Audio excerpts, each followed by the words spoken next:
हमारे बच्चे हमारा मुस्तकबिल प्रोग्राम के साथ मैं हूं आपका होस्ट रिजवान हैदर। आज हम जिस टॉपिक पर बात करेंगे वो है मीनिंग ऑफ एजुकेशन।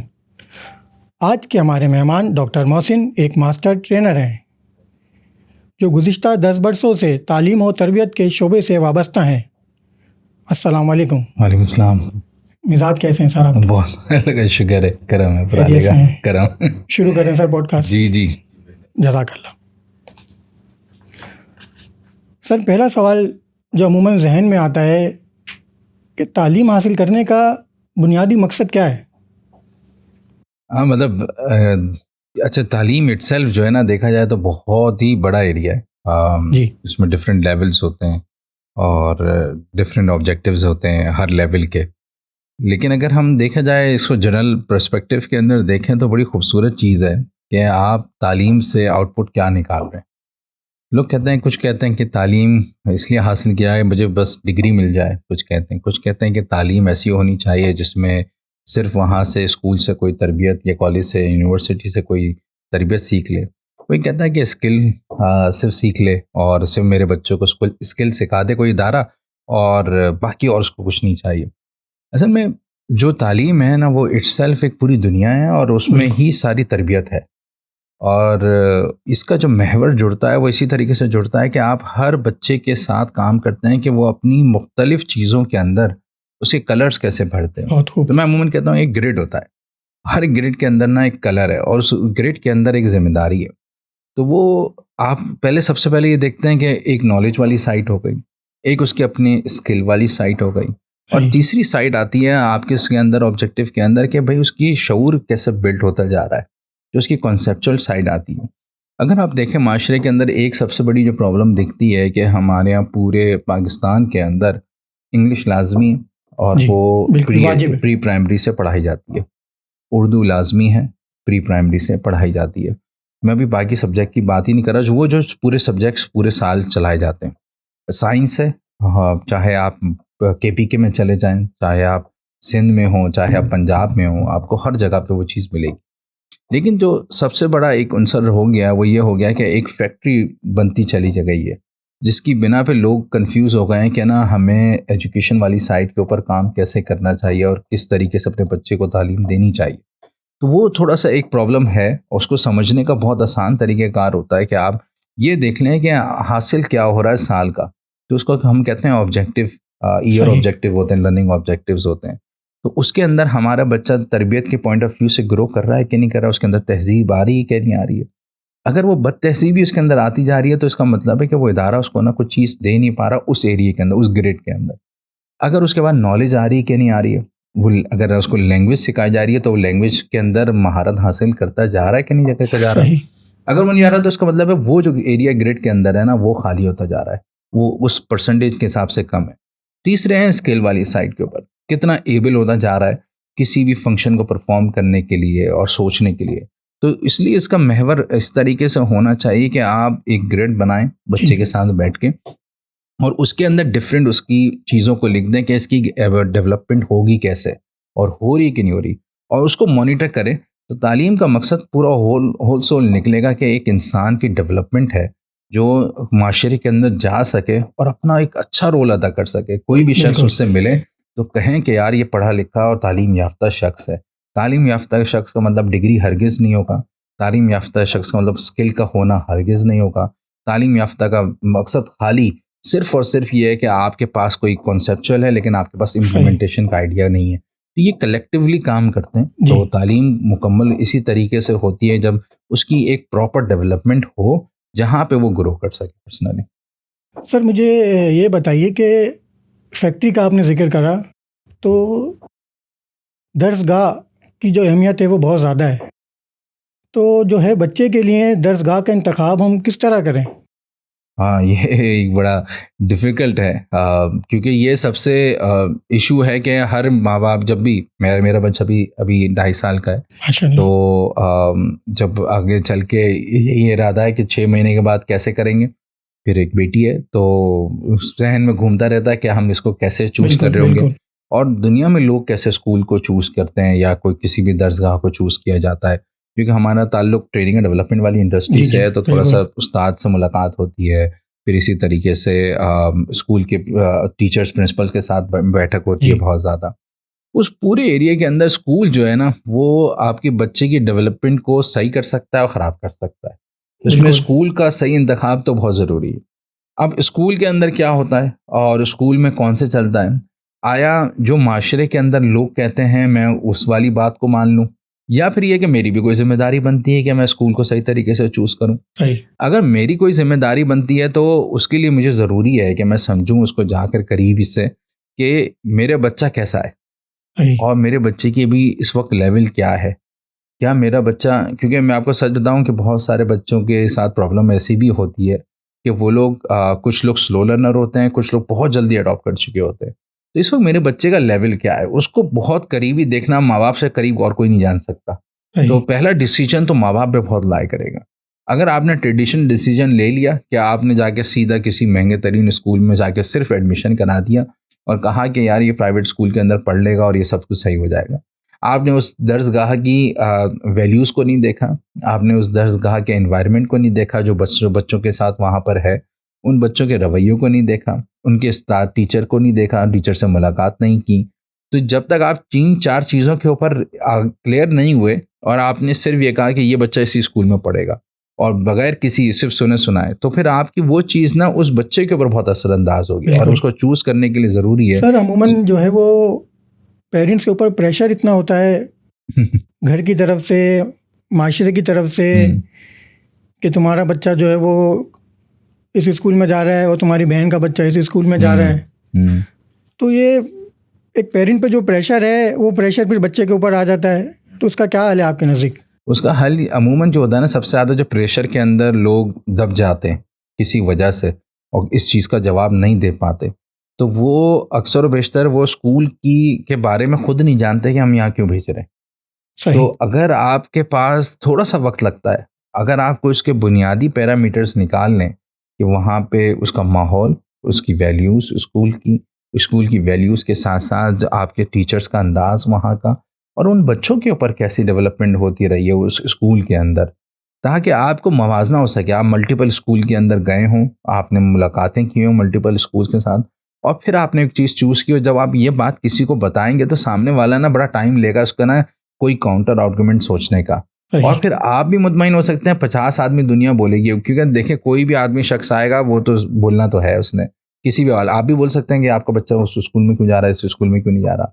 तो ये जो अमूमन सबसे बड़ा मसला आता है और जिसमें लोग बह जाते हैं और कहते हैं कि नहीं यार हमें ऐसा ही स्कूल चाहिए जहाँ पे बेशक हमारी वो नहीं है, मतलब नहीं कर पाते हमारे 25,000 28,000 30,000 रुपया यानी माना पेट फीस काट के देंगे। वो बच्चे को हाँ, पढ़ाते हैं। और तो ये उधार पे भी पढ़ाते हैं। एक तो है कि सिर्फ अपनी चीज़ करनी, एक चीज़ है कि मेरी मेरी उसमें दस्तरस में ही नहीं है। एक बिल्कुल, चीज़ है तो मेरी तो रीच में ही नहीं है और मैं क्या कर रहा हूँ उसको जा रहा हूँ और फिर भी दूसरों से उधार लेकर मैं वो जी, पढ़ाने की कोशिश कर रहा हूँ वहाँ पर जिस जगह का मुझे खुद नहीं पता।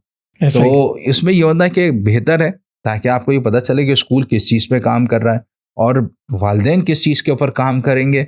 तो वो आपको दोनों चीज़ों की आगाही लेने के लिए ज़रूरी है कि किसी को सुनने के बजाय पहले ये देख लें कि आपका डिसीजन क्या है। आपका कॉन्फिडेंस वहीं पे बिल्ड होता चला जाएगा। सही। तो सर ये बच्चे को हम किस एज में जो है वो स्कूल के हवाले करें?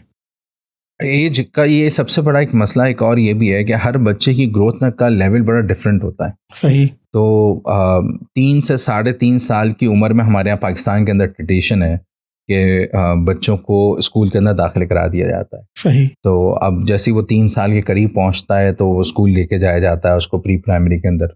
जब हम बाहर की बात करते हैं मिसाल के तौर पे वहाँ पे ट्रेडिशन है कि 4 से 5 साल के बाद होता है एडमिशन होता है। इसी तरीके से कुछ स्कूल यहाँ पर हैं जो 5 साल से कम बच्चा नहीं लेते उम्र का, 5 साल से ग्रेड 1 के अंदर एडमिशन देते हैं और वो एक्सपेक्ट करते हैं कि वो ये चीज़ें घर से सीख कर आएगा या कोई भी वालिदैन किसी भी इदारे से सिखा सकेंगे।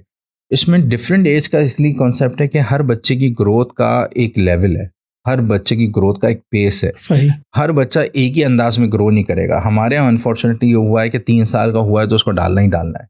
भाई अगर आप समझते हैं कि अभी ये चीज़ के अंदर ये ग्रो नहीं कर सका है तो आप उसको स्टेप बाय स्टेप एकदम से किसी जगह पे न डालें जहाँ पे वो एहसास कमतरी का शिकार हो जाए। अगर वो एनवायरनमेंट उस स्कूल का ऐसा है कि जहाँ पे उसको वेलकमिंग एनवायरनमेंट हो और वहाँ पे उसकी ग्रोथ का चांस है, तो फिर उसको वहाँ पे दाखिल कराएं जहाँ पे वो पढ़ने का या एक दबाव का ना, वो उसके अंदर उसके ऊपर प्रेशर नहीं आना चाहिए जिसकी वजह से वो फंस जाए आगे चल के। तो इसलिए ज़रूरी है कि कम से कम के चूज़ करते हुए कि एज कौन सी होनी चाहिए, 3 से 5 साल के बीच के अंदर की जो एज है, जिससे बच्चा आप बड़ा दोस्ती भी करने लगता है बच्चों से, बिल्कुल। और वो जाने के लिए स्कूल के अंदर जाके फिट भी हो सकता है और वहाँ पे जाके अकोमोडेट भी हो सकता है।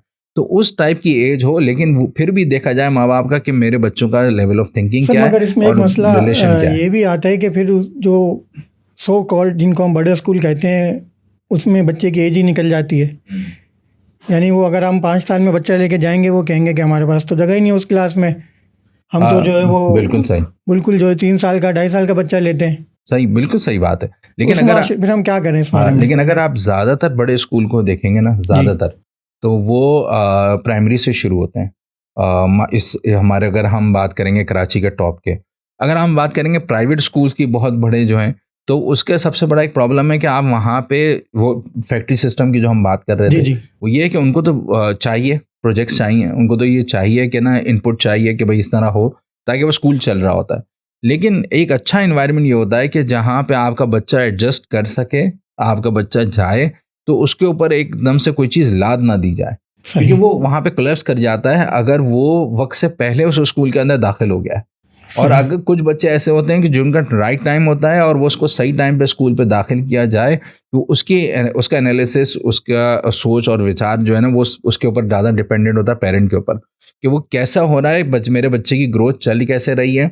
और फिर वो जब लोगों से इंटरव्यू करवाता है उस बच्चे का, तो फिर पता चलता है कि इसको कराना चाहिए नहीं कराना चाहिए। कहीं ऐसा तो नहीं है कि अभी भी थोड़ा सा टाइम है इसको सीखने के अंदर और फिर उसके बाद कराएं, या फिर ये है कि अगर करवाना है का टाइम आ गया है स्कूल के अंदर क्योंकि वो उसकी ग्रोथ अच्छी चल रही है, बच्चों के साथ घुल मिल सकता है, शाय नहीं है बहुत ज़्यादा, तो फिर उसको वहाँ पे जाके भिजवाया जा सकता है और उसको एडजस्ट कराया जाए। वरना वो उसके अंदर जाके वहाँ पे और बेचारा प्रेशर के अंदर आ जाता है और वो एडजस्ट नहीं कर पाता अच्छा उस तो चीज़ के सर ये अंदर। तालीम और तरबियत की तमाम तर जिम्मेदारी जो है वो स्कूल की है। यानी हम ये समझते हैं कि हमने स्कूल में बच्चे को दाखिल करा दिया और महीने की फ़ीस दे दी, बस अब सारा काम स्कूल करेगा, 10 साल बाद 12 साल बाद हमें जो है वो प्रोडक्ट मिल जाएगी, तो क्या बिल्कुल ऐसा ही सही। है? ये तो बड़ी ज़बरदस्त हमारे एक उस्ताद हैं, उस्ताद मोहतरम, उन्होंने हमें बड़ा अच्छा इसको कॉन्सेप्ट को लिया था और दुनिया के अंदर राइज भी है। जी। हम वो कहते थे मैते मालियाँ, तो अच्छा उन्होंने हमें भी ऐसे कहा, उन्होंने कहा भाई मैते मालियाँ क्या क्या मतलब? बोले मैं तो हूँ माली, मेरा काम है बीज लगाना मुरब्बी। और हाँ अब वो माली को उन्होंने मुरब्बी से जोड़ा। सही। तो उन्होंने कहा मेरा काम है माली और मैं क्या करता हूँ, मैं बीज लगाता हूँ और बीज लगाने से बाद मैं उनकी सबकी डेवलपमेंट के ऊपर काम करता हूँ बहुत खूब। और ईयर बाय ईयर मैं उसके साथ लेके चलता हूँ। लेकिन मैं ये कहता हूँ अगर माली जैसे वालिदैन की बात करें हम, माली और मालिक का फ़र्क, एक ज़मीन है किसी की मालिक की और उस पर एक माली आपने रखा है, सही। और माली रखने के बाद कहा है कि यार इस मालिक तुम ना इस ज़मीन का ख्याल करो और ज़मीन का ख्याल करने के बाद इसके अंदर बीज बो और उससे फसल निकालो। लेकिन वो माली जो है वो गलती कर रहा है, अगर उसको इस प्रोसेस की आगाही नहीं है कि वो माली क्या गलती करता है और उसके पास से जो फसल निकल रही है वो सही निकल रही नहीं निकल रही, मालिक उससे दूर है अपनी ज़मीन से, तो उसको कभी पता ही नहीं चल पाएगा कि इसमें सही रास्ता बहुत क्या और खूब। गलत क्या है। बहुत खूब। तो मालिक का ज़रूर ये जुड़ना है माली के साथ, क्योंकि वो माली तैयार कर रहा है ज़मीन और बीज बो रहा है, दोनों का कम्बिनेशन हो गया और जो ज़मीन है तभी वो परफॉर्म करेगी। तो ये काइंड ऑफ ट्राइंगल है। तो सही। एक है, एक तरफ है टीचर, एक तरफ है पेरेंट और एक तरफ है स्टूडेंट। तो सही। तीनों का ये कम्बिनेशन है। अगर तीनों ने अपनी टाइम में जिस टाइम पे जैसा बच्चा होता है उसके बाद रोल अदा नहीं किया ना, वो कभी भी ग्रो नहीं कर पाएगा, वो उसको तीसरे को फ़ायदा नहीं होगा। ये तीनों का कम्बिनेशन है, तीनों एक दूसरे के साथ मिल के ना ग्रो करेंगे और सही। बड़े होंगे। अच्छा सर ये भी देखा गया है कि अमूमन जो स्कूल हैं वो बच्चों के ऊपर बहुत ज़्यादा प्रेशर देते हैं, लर्निंग प्रेशर उनके ऊपर बहुत होता है, तो इसकी क्या वजह है? अच्छा, मैं प्रेशर मुझे लगता है कि ना वो उसके क्योंकि उसका बाउंड्री को ख्याल नहीं कर पाते। लेकिन देखें, एक होता है नॉर्मल प्रेशर, एक नेचुरल प्रेशर होता है, और नॉर्मल प्रेशर होता है जो देना चाहिए ताकि वो आदी हो उस चीज़ के अंदर ग्रो करने का। अब वो नई क्लास में कोई बच्चा आया है तो उसके पास एक नया करिकुलम है, नया कोर्स है, चाहे यूनिवर्सिटी का स्टूडेंट हो, इंटर कॉलेज का हो या फिर स्कूल एजुकेशन के अंदर हो। तीनों साइड के ऊपर एक नया बच्चा आया है और नया बच्चा नए एक साल में आया है और वो बड़ा परेशान है कि यार ये तो मटीरियल मेरे पास आया या जी। मुख्तलिफ आया। ये एक नेचुरल प्रेशर है जिसका वो उसको मुकाबला करना सीखना है, सही। ताकि आइंदा आने वाले वक्त के अंदर उसके पास ये प्रेशर हो। उसको अपने टाइम को एडजस्ट करना है, उसके एक स्कूल एजुकेशन में या फिर इंटर वाली साइड के ऊपर या यूनिवर्सिटी के अंदर उसका एक टाइमलाइन उसकी बनाई जाएगी एकेडमिक कैलेंडर की कि ये चीज़ इस टाइम पे होगी, फिर ये एग्जामिनेशन होंगे, इस तरीके का होगा। उसका वो एक प्रेशर नेचुरल क्रिएट करेंगे। सही। ये नेचुरल प्रेशर है जिसके उसकी ग्रोथ के लिए बेहतर है कि उसको वही चाहिए। तो एक प्रोसेस का प्रेशर होता है। सही। एक होता है कि अननेसेसरी प्रेशर आ गया, इस तरीके से बिल्ड हो रहा है कि अपनी जिम्मेदारी अदा करने के बजाय हम डाले जा रहे हैं बच्चे के ऊपर और प्रेशर दिए जा रहे हैं और हम उसकी इवैल्यूएशन नहीं कर रहे कि इसने प्रीवियसली सीखा नहीं सीखा, खासतौर पर स्कूल एजुकेशन के अंदर सही। कि इसने वो चीज़ सीखी नहीं सीखी, उसको वो आती नहीं आती। अब मिसाल के तौर पे बड़ी मशहूर मिसाल होती है कि हम उसको कह रहे हैं कि दरख्त पे चढ़ो, लेकिन उसको दरख्त पे चढ़ना नहीं आता। हम उसको मारे जा रहे हैं उसको दरख्त पे चढ़ो। हम उसके एक महीने बाद फिर कह रहे हैं हम उसको दरख्त पे चढ़ो, उसको दरख्त पे चढ़ना नहीं आता। उसको सिखाने के बजाय हम उसको एक्स्ट्रा प्रेशर ऐसे दे रहे हैं कि तुम खुद सीखोगे, नहीं, वो खुद नहीं सीख सकता। सही। ये होता है नॉर्मल प्रेशर, जहाँ पे कोई उसका हाथ नहीं पकड़ पाता, जहाँ पे कोई उसको ऊपर की तरफ लेके नहीं आता। अब चाहे हम घर की बात करें, घर की बात करेंगे तो घर के अंदर भी ये मसाइल आते हैं वालिदैन के साथ, कि वो पुश करते हैं कि ये चीज़ करो। वो बच्चा नहीं जानता है उस चीज़ को कैसे करना है। उसके लिए तो पहली बार नई चीज़ नहीं, इसको ये चीज़ करनी है। क्योंकि आप बहुत ज़्यादा एक्सपेक्टेशन बिल्ड करेंगे उसके साइड के ऊपर और उसको सिखाएंगे नहीं, उस रास्ते से लेके नहीं चलेंगे उंगली पकड़ के, तो कभी वो सीख नहीं पाएगा। तो वो हो जाता है नॉर्मल प्रेशर। एक होता है नॉर्मल प्रेशर कि आपने इस तरीके से चीज़ों को करना है और इस तरीके से चीज़ों को लेके चलना है। तो वो तो लाजमी है क्योंकि वो उसकी ग्रोथ के अंदर बहुत ज़्यादा हेल्पफुल होती है। यानी इस काम के लिए हमें जो मुरब्बी है वो बहुत देख के जो है वो चूज़ करना पड़ेगा कि हम किस मुरब्बी के पास भेज रहे हैं। अभी बहुत ज़्यादा टीचर बहुत मैटर करता है।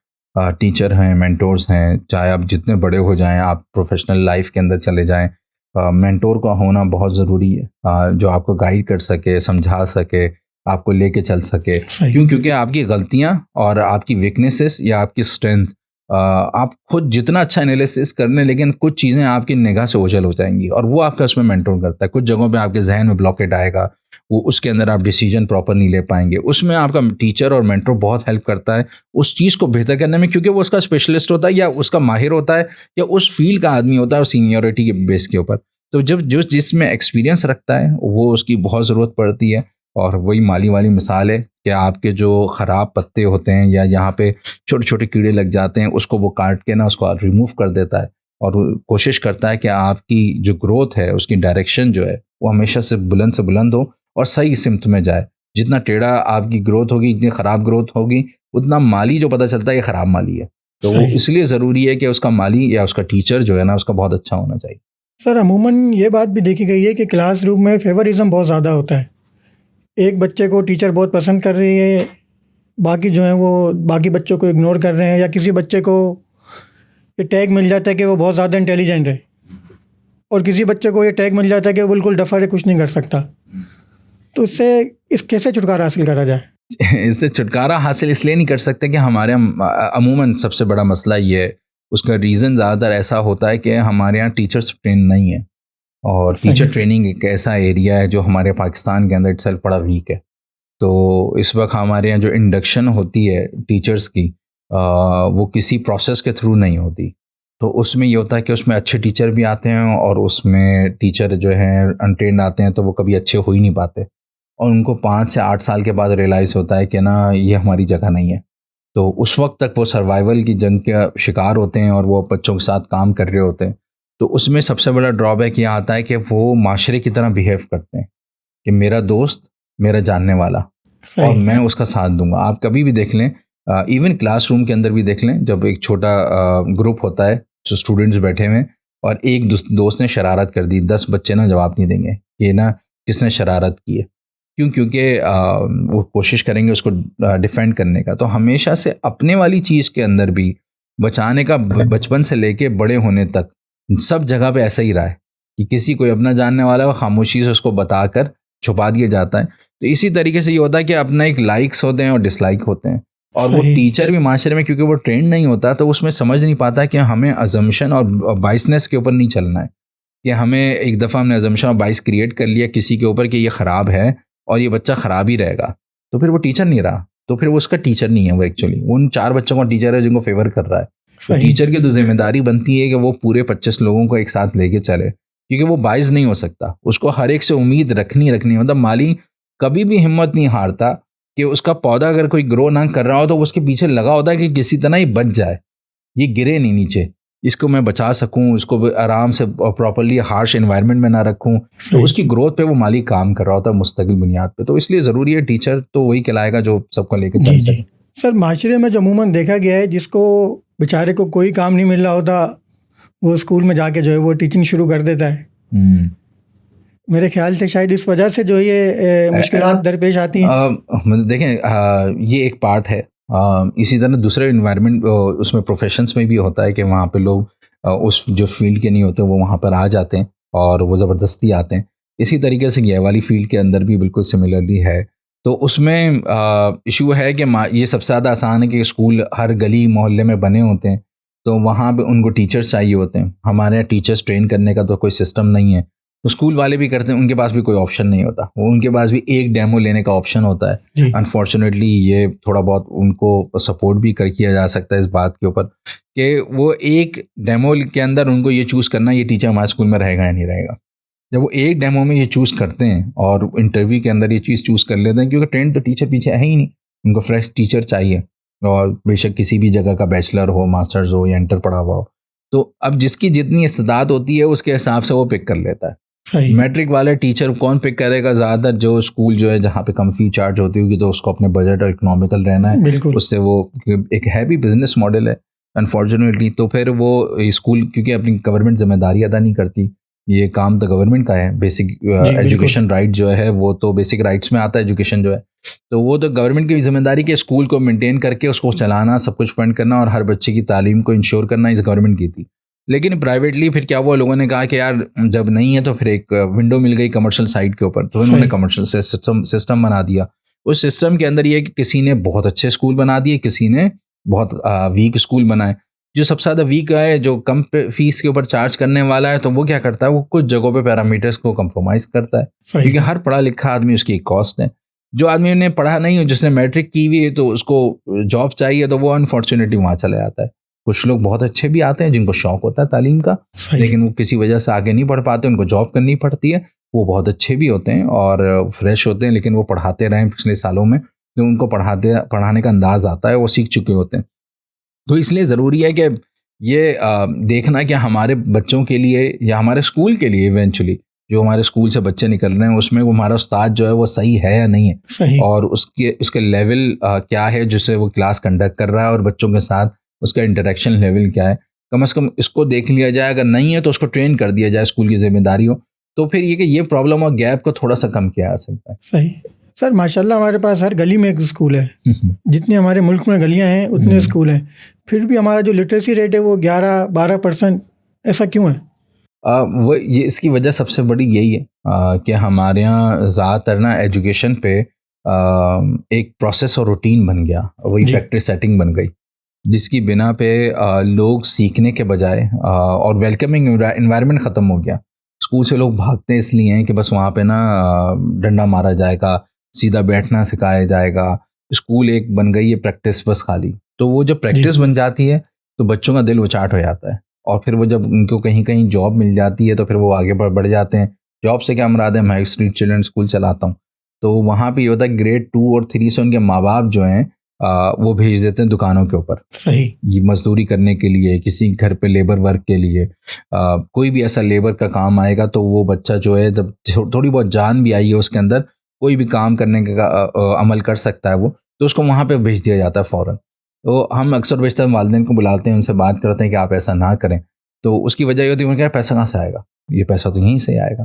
तो वो पैसा जो है या मुल्क की जो कंडीशन है वो भी एक उसमें फैक्टर है बहुत बड़ा, लोगों को तालीम की साइड से दूर रखने का और ये कैश वाली साइड के ऊपर लाने का, जिसमें वो फ़ौरन पैसा आता रहे, महाना 5-6 हज़ार 10,000।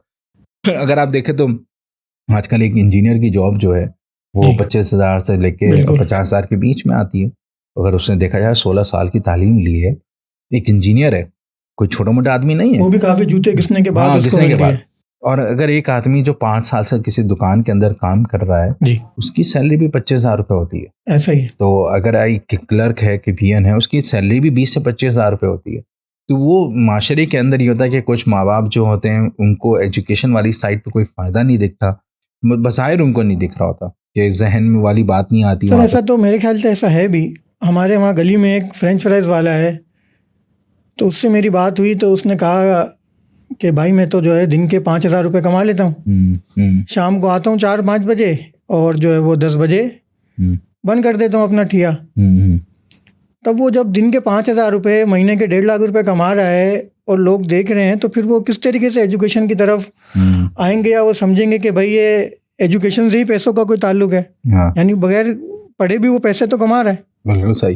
नहीं, ये बात आपकी 100% है। और लेकिन बस ये कि हमने जो सबसे पहला सवाल का लिया था जवाब के ना, तालीम का मकसद क्या है। जी। तालीम को अनफॉर्चुनेटली जोड़ इस तरीके से दिया है उसके साथ जिसकी वजह से पूरा मुल्क सफ़र करता है। उसकी वजह यह है कि उसको जोड़ इस बेस के ऊपर दिया गया है कि ना, उसका मकसद ये है कि बस वहाँ से तालीम की एक नॉलेज या किताब लेकर आ जाना और वो चीज़ मुकम्मल कर लेना। होल सोल डेवलपमेंट का नहीं रहा वहाँ पे निज़ाम। सही। वही स्कूल एंटरप्रेन्योरशिप का भी कॉन्सेप्ट सिखाना चाहिए था उन्हीं स्कूलों को नॉलेज भी देनी चाहिए थी, उन्हीं स्कूलों को स्किल भी देने चाहिए थे। ये हमारा निज़ाम जब तक तालीम मुकम्मल नहीं होगा तो उस वक्त तक वो तैयार नहीं हो रहा वो बच्चा, जिसकी वजह से मायूसी माशरे में बड़ी। उन्होंने कहा भाई बंद करो, दुकान चलाते हैं। उन्होंने कहा छोटे छोटे ठिये लगाते हैं, तो वहाँ पे जाके वो काम हम कर लेंगे, हमें रोज़गार मिल जाएगी उस चीज़ के अंदर। क्योंकि यहाँ सर्वाइवल की जंग है। यहाँ पे थर्ड वर्ल्ड के अंदर सबसे बड़ा मसला यही है कि गवर्नमेंट आपको कहीं सपोर्ट नहीं करेगी, आपको खुद अपनी चीज़ों में सर्वाइवल करना है। तो उसमें बहुत बड़ा आंसर ये है कि आपको ना पैसा चाहिए होता है, और जितनी जल्दी मिलेगा, चाहे वो बगैर पढ़े मिले, बगैर नॉलेज के मिले, लोग क्या करते हैं उसको अडॉप्ट करते हैं और चले जाते हैं आगे। सही। डॉक्टर साहब बहुत शुक्रिया आपका, आपने हमारे नाजरीन को बहुत मुफीद मालूमात दी। रब्बे करीम से दुआ है कि हमें अपने बच्चों की बेहतरीन तरबियत करने की तौफीक अता फरमाए। इंशाअल्लाह बहुत जल्द नेक्स्ट एपिसोड के साथ आपके सामने हाजिर होंगे। शुक्रिया।